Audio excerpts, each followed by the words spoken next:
everyone, and welcome to the David Goodman Reality and Truth Show. My name is Vanita Lambert, and I can't tell you what a pleasure it is to be here. I love doing this show. I didn't plan to have a guest today because I wasn't sure if I was going to be back or not, but I'm glad that I am. And like I said before, I love doing this show because I get to bring information to you guys. And without information, you cannot take advantage of the benefits. And that's my passion, I think, just information. I try to do it on every single platform possible.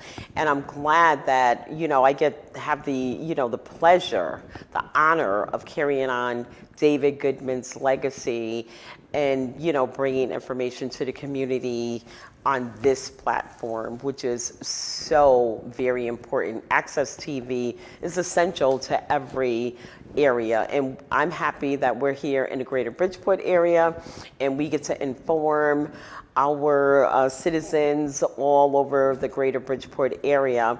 One of the things I want to talk about today is, first of all, I don't do this that often, and I know everybody don't get to watch all the time, but I want to just tell you guys a little bit about myself and what I do and some of the companies that I'm contracted with. So first of all, I'm from Bridgeport. I currently live in West Haven, but I was raised up here in Bridgeport since I was 3 years old. I am married. This coming July will be 38 years. Wow. Just saying that seems like forever. 38 years. And I have 2 sons. And since I'm from Bridgeport, I do all my volunteering down here.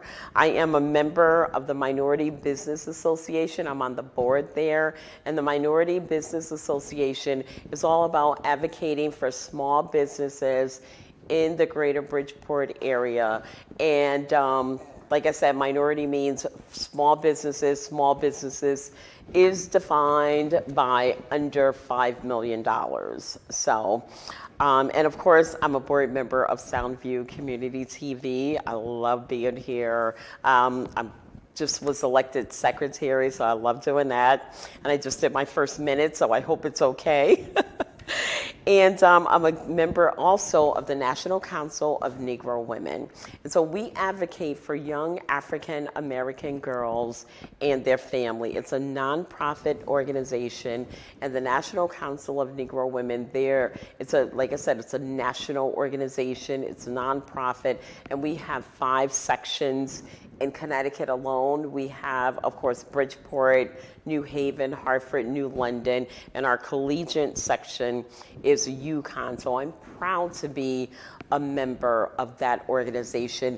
And this coming April, we're going to be celebrating our Founders Day, where we select honorees of certain awards. And of course, one of my favorites is the Youth Award.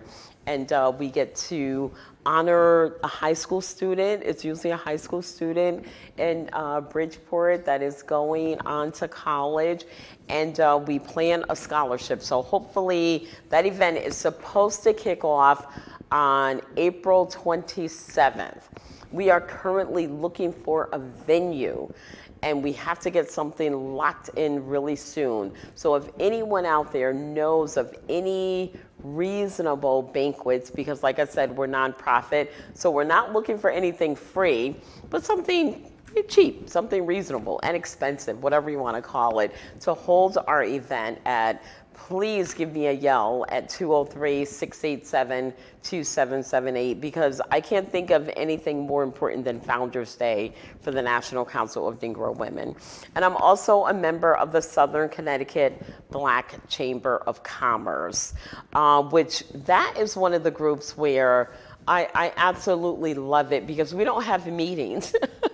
And I know in order to accomplish things, you need to have meetings, but so I guess the hierarchy, the president and all those guys, they have meetings, but most of the members do not have meetings. When we get together, we have actual events. For example, we had a meeting and I did a presentation on protecting yourself, your family, and your nest eggs. So I was able to pass out information about myself, some of the companies I work with, and the 4 areas that will affect folks, will have the most impact on people's lives. And those areas are your Medicare, long-term care, life insurance, and retirement income. And so I went through the entire presentation talking about that for the entire length of the meeting, and we had dinner, and it was really nice. So everybody got information. We're always having events. And that's a wonderful thing. And then I went to a networking event. So we don't have meetings every month, but we have events probably, I don't know, every other month or whenever something comes up. So, and one of the things I want to mention also is Juneteenth of Fairfield County. Okay. I wanted to announce, if you don't already know, the Juneteenth of Fairfield County Grand Marshal is Dr. Immaculate Can. She's the 2024 Grand Marshal. And there are a ton of events for Juneteenth. We already missed 2, January. Well, actually, there's one coming up on February 25th. We're going to be celebrating our ancestors' brunch, The Next Generation. That's going to be hosted by Cynthia Griffin. And then on April 20th, we're going to have the Grand Marshal's Ball, which is going to be hosted by Dr. Immaculate Can herself.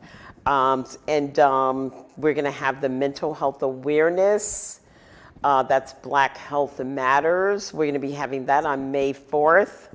There's just a ton of great events. And then on May 18th, we're going to have the Haitian flag raising. On June 1st, we're going to have Juneteenth flag raising. I'm not sure where that's going to be. I know I went to one up in Hartford, the first one up in Hartford, which was phenomenal. So I'm not sure where that's going to be, maybe Bridgeport. But you can always Google it. And then on June 8th, we're going to have the 32nd annual Juneteenth Parade and Harambe Festival at Seaside Park. Nonetheless, which we have every single year. Seaside Park is just so beautiful. That's one thing about Bridgeport. We have the prettiest parks, in my opinion. We got Seaside Park, we got Beardsley Park, really, really beautiful. And then on June 23rd, we're going to have, it's called Unplugged, a celebration of Black music. And on July 14th, we're going to have the Big Hat Tea Party. And then in August, we're going to have the 3rd annual Freedom Cruise. So you want to, get this information. If you missed anything, we're on YouTube. You can listen to it over and over and over again.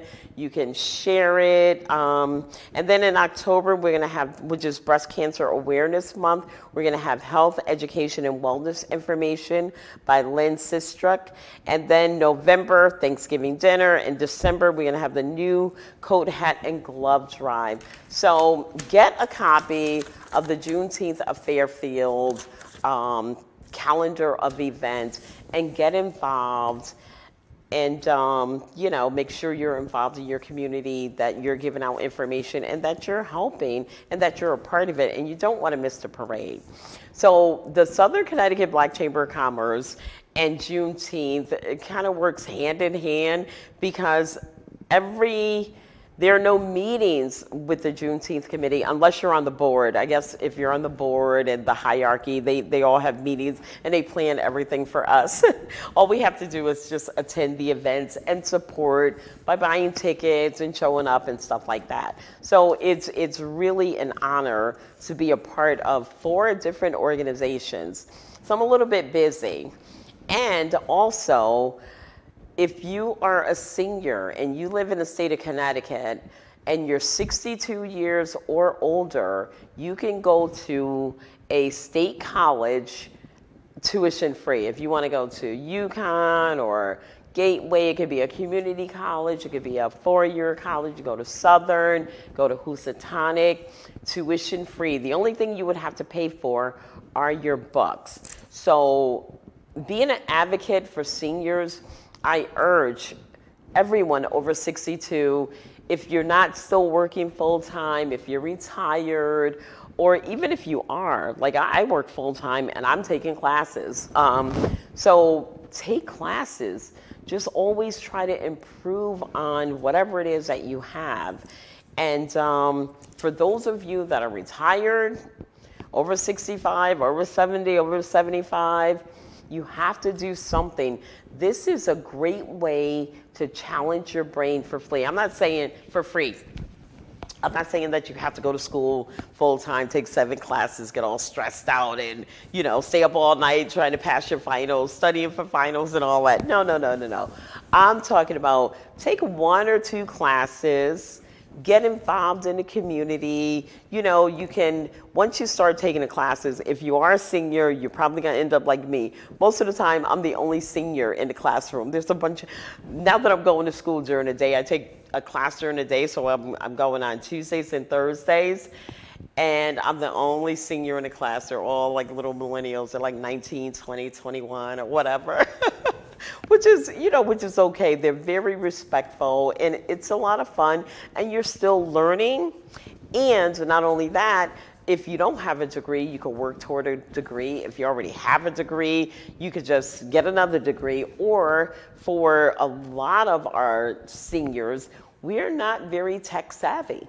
Take some computer classes, learn how to navigate, get yourself a laptop, and learn how to search for information, or learn how to FaceTime with your grandkids, do text messages, do emails, utilize your cell phone to the best of your ability. Those smartphones, there's so many things you can do, and I'm not one to talk, I'm not that great at it, but I do know how to use the things that are essential to me. Like I can text, I can email, and I can scan and things like that. So it serves a purpose, and I know how to do everything that I need for right now, but I'm sure there's more that I can learn.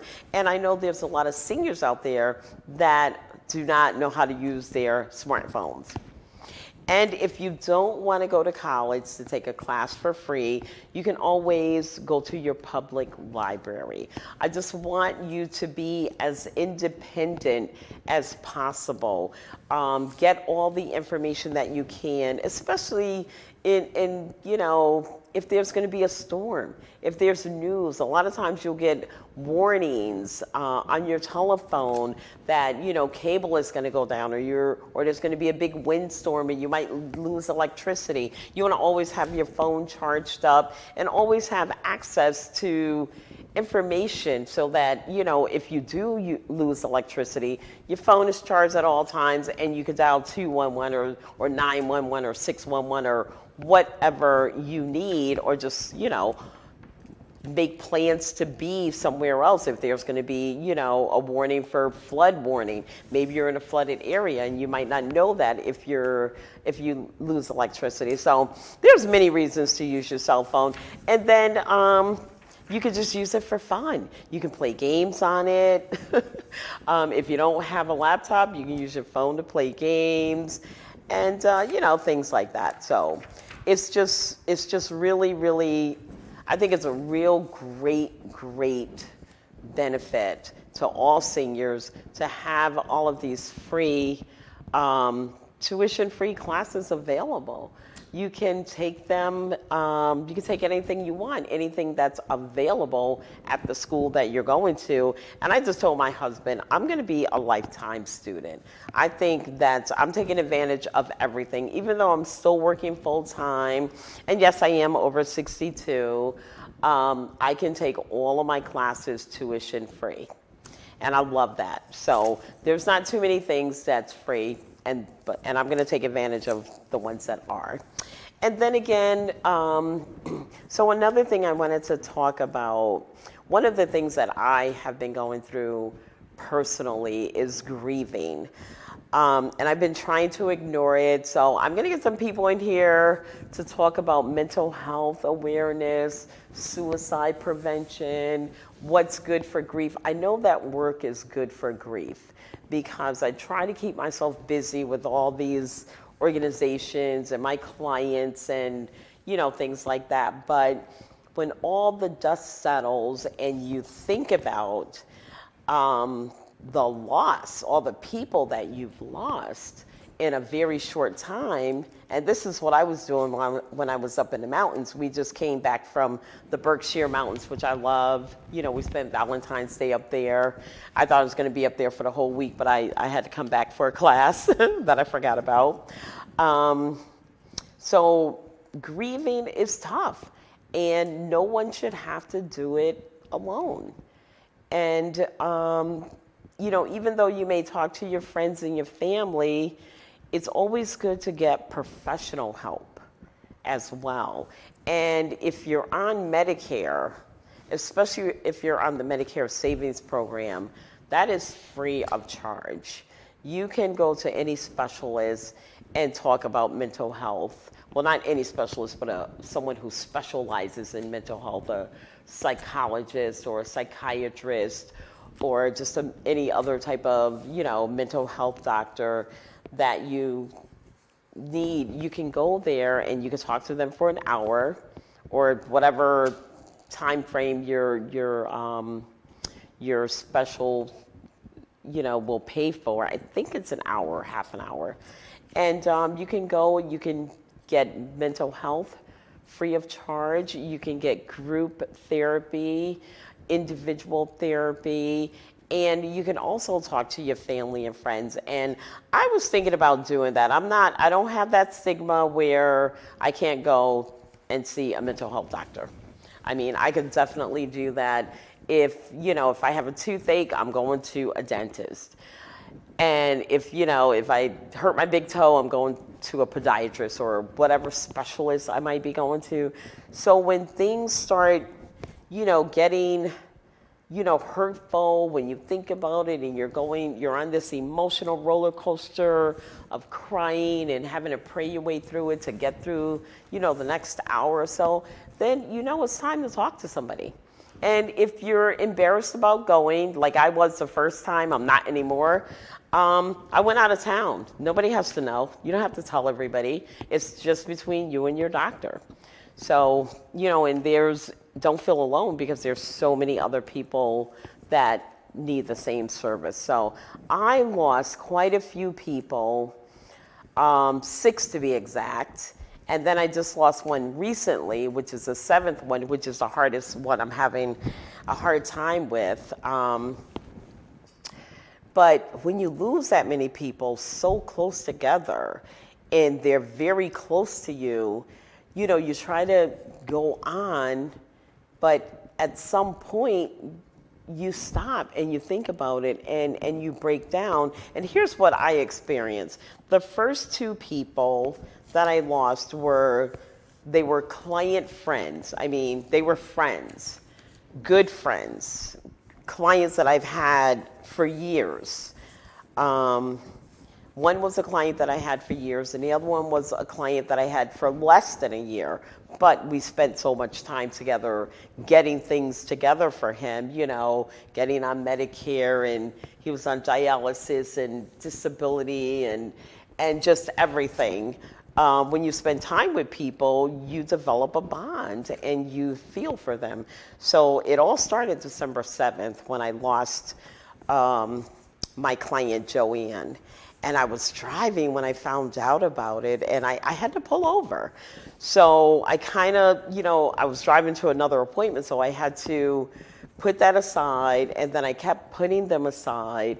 And then I lost the third person I lost was a good friend from high school. My son and her son went to high school together, and we're like family more so than friends. We went to all the games and stuff like that, and she was young, and we lost her. And then we lost Mama G. Now, Mama G was like a grandmother. to my kids and a mother to me.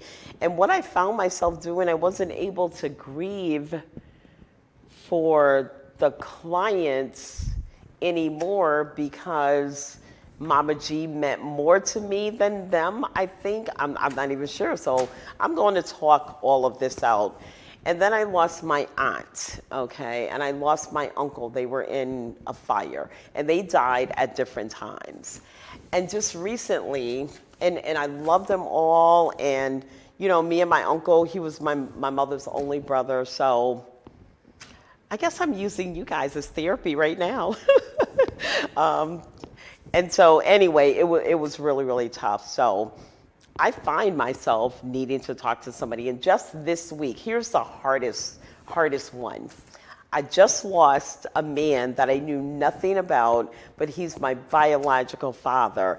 And I'm confused about how I'm supposed to feel. I mean, and the sad thing is, I really 100% honest opinion don't feel anything. And I feel guilty about that. I mean, it's just such a weird thing. So anyway, those are my personal problems that I'm dealing with. And I'm definitely going to go talk to somebody because I want to get all these feelings straightened out. I want to put everything in order.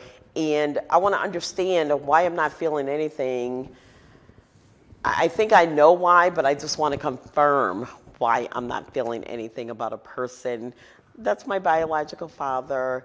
But I didn't know anything about him, and I feel guilty about that because my brother had a really close relationship with him. I don't.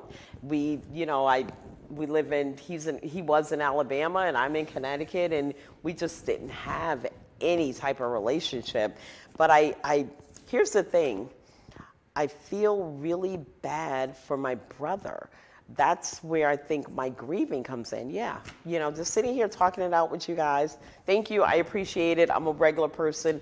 I have problems too. I wasn't planning on talking about all this, but here we are talking about it. So if you're having anything close to what I'm having, go talk to somebody. It's not going to hurt. I mean, it's not embarrassing. And if you need to get it straightened out like I do, then, go talk to somebody. And you know what? I'm really lucky. I don't have to really make an appointment or wait a month to go do it. I have Dr. Sunji Phillips. She's a psychologist. I can call her up and just talk about it, or we can just do it on the next show, which I don't plan to do. I'm going to take care of that personally. But, so if you're a senior, okay, especially if you're one of my clients and you're out there and you're suffering with loss. And as seniors, when we start to get older, 70, 80, 90, people are living well into their 90s and, close to 100. When you start to lose people like your siblings and your friends and you find yourself all alone, go see somebody, take a class. You could do it online if you're unable to drive to college, or you have some type of handicaps, or any type of disability that will prevent you from going physically to a class and being in a classroom setting. You could do it online, but make sure you're getting the help that you need. If you have any questions about that, you can always give me a call. My number's on the screen. The information is 100% free because I advocate for seniors, and I love giving out information. And we have so many different resources. There's people, I'm going to have Brenda Burton Selden on the show next week regarding taxes, and there's a lot of disability, Social Security. I had a question with one of my clients who I helped get her retroactive disability payments, and it was a big lump sum because she should have been getting it for years and years. And so, she had questions about taxes. She's like, am I going to have to pay taxes on this big lump sum? And the answer is yes. You will have to, if you get disability, a back pay, retroactive pay for over 25,000. The first 25,000 is tax free. Excuse me. Anything after that, you're going to have to pay taxes on. She lives alone. She has a handicap, and I helped her get a lot of back pay from Social Security, and yeah, she's going to have to pay taxes on it. So those are some of the things that you need to know if you still even need to do your taxes at all. If your Social Security is under 25,000 and that's the only income you have, then no, you don't have to pay any taxes on that. There's just so many different reasons to tune in to the David Goodman Show, because we have resources about voting, about taxes, mental health, you name it. And if you're vision impaired and you can't watch TV for whatever reasons, then we have another resource at radio1400.am, which you can listen to all of this information. You can also listen to the podcast, or you could just listen to it on TV as well. And you can always give me a call. I just want everybody to know you can call, text, or email me. I will definitely give you a free confidential needs analysis that's 100% free to try to help you in whatever areas that I am able to. So I want to thank you for your time. Thank you for joining me today, and thank you for your therapy session. I really appreciate that, and I hope everybody have a great day. This is the David Goodman Reality and Truth Show, and we're on your side.